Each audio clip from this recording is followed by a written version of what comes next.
Hi, everybody. This is Mrs. Keeter. I am here to show you how you can check your students' progress in iReady in a few easy steps to make sure that they are meeting the school-wide expectations.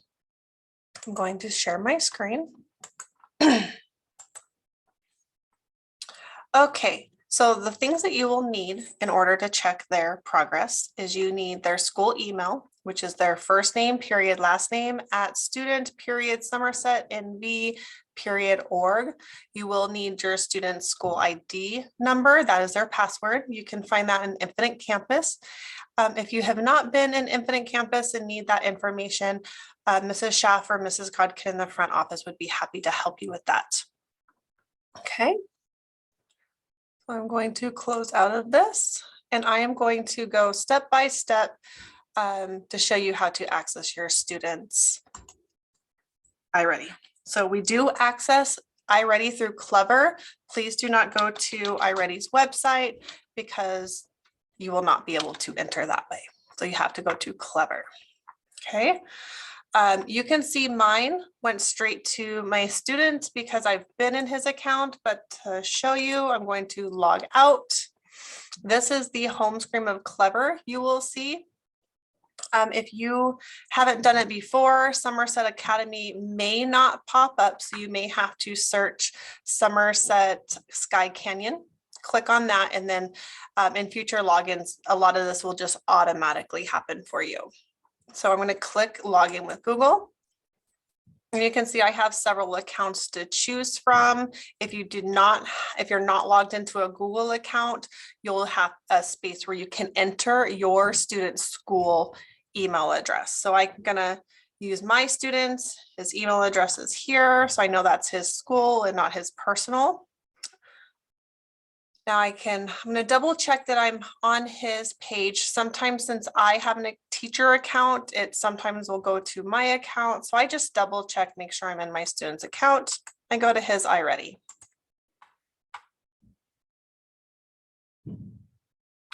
Okay, so now I'm where I am going to check my students' progress.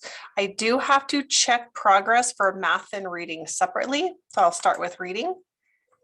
Okay, this is his to-do. I'm interested right here in his progress. Okay, the first page here is really straightforward. Time on task. I can see that my student has 21 minutes so far this week of time on task in reading. The school-wide expectation is that students spend at minimum 30 minutes in each reading and math on iReady.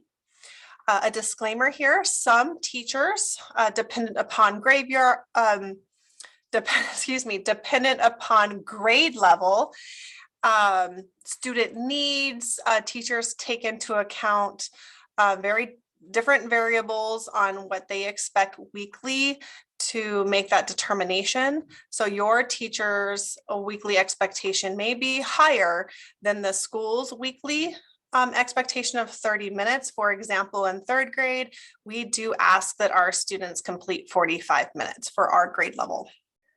But the school-wide expectation, the bare minimum that we're asking is 30 minutes per math and reading. Okay, so I'm going to have my student do more this week because I want him to get to that 45. That's a mom expectation at least. Okay, so I should have talked you through that really quick. So now that part of the expectation is easy to see the time, but there is a second expectation, and that expectation is that students are at least passing one lesson per math and reading in addition to that time requirement. So to find that isn't as in your face as this, but I can figure it out quite easily. I can go to my students' completed work. And this week is the week starting on the 24th. So I'm going to look for lessons on the 24th or later. So I can see that my student does have 2 lessons that he's passed. So he's good on that expectation. And I do want to note that on something like this, where I see the 78%, even though this is passing in iReady, I may want to look at the skill that this lesson was focusing on. And this might be something that I want to have a conversation with my student so that he can work on getting a score a little bit higher than a 78%, which is passing, but still, I would want to talk to my student about that. Okay, so back to lessons. So I've checked reading. Now I want to check math, and very, very simple. I am just going to click on math here, and then all the math will pop up.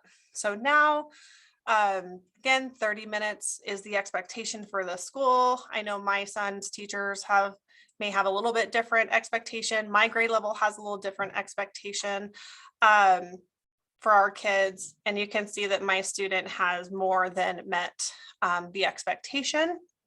So he's good on time, but I also need to make sure that he passed at least one. He could be spending a ton of time, but if he's not passing, that's definitely something I want to pay attention to. So I'm going to go to his completed work. And I can see that since January 24th, when this week started, he did pass one lesson at 100% passing. So he's more than good for the week on math. He's met both time and passing a lesson expectation.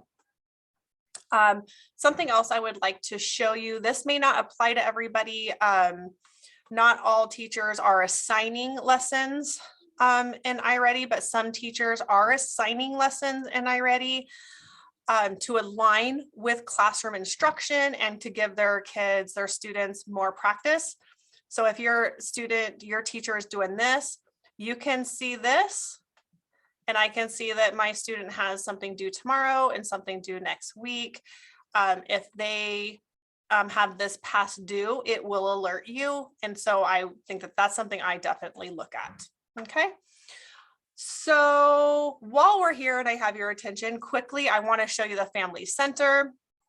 iReady has a fabulous Family Center, tons and tons of information, but I'm going to draw your attention to something in particular because we're talking about tracking our students' progress. So iReady does offer these at-home student data trackers. So to look at those, I'm simply going to download it. And there are several to choose from. So for middle school, I had my son doing this one. We only did it for a while, and now he's doing a good job of doing it on his own. So I'm not having him track anymore. But if you are trying to get on track and make sure that your student is getting their expectations completed, this is definitely a valuable resource. There are trackers for different grade levels. So depending on your student's grade level, your family needs, this may be something that you sit down and do with your student.